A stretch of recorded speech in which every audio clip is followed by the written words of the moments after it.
longtime center providing programs for adults with disabilities is closing its Peekskill location and moving nearly an hour away to Irvington. News 12, Nikita Ramos is outside the Abbott House in Irvington tonight with more on why some families are not happy with the move. Nikita.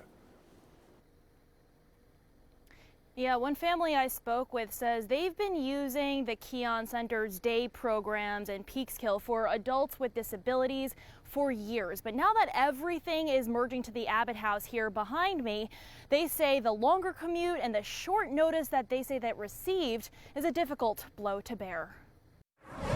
27-year-old Allison Malia of Cortland Manor has been powering through life with developmental disabilities. But one way she feels she fulfills her purpose is through the Keon programs of Abbott House site and Peekskill, a staple for generations. It allows her to have friends in the community as well as feel useful in the things that she does while she's there. Back in 2019, the Keon Center and Abbott House announced its merge. Meantime, Allison continued programs at Peekskill as it stayed open, but her routine will now come to a close in less than 1 month. We love the Keon Center. It's really it's been a part of our lives. That's until this letter delivered, dated March 1st, and states the site will close effective April 1st. And programs are set to continue at Abbott House's main campus in Irvington, about 20 miles south. It's a huge difference because the Keon Center is about 15 minutes away.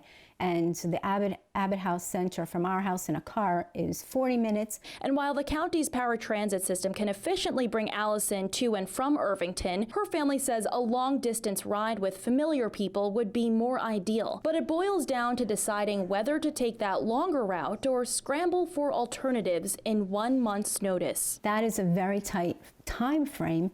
Most people's parents are working. It's not like you can just take off and make other plans. Calls to Abbott House haven't been returned, but this letter to families cites pandemic financial burdens as the cause for closure, ultimately making it difficult to afford the lease. And here in Irvington, the building behind me is owned and operated by Abbott House, with Keon programs continuing inside. But this move, the family says, may be good for business, but it's not the best for those who relied on its proximity for years. In Irvington, Nikita Ramos, News 12.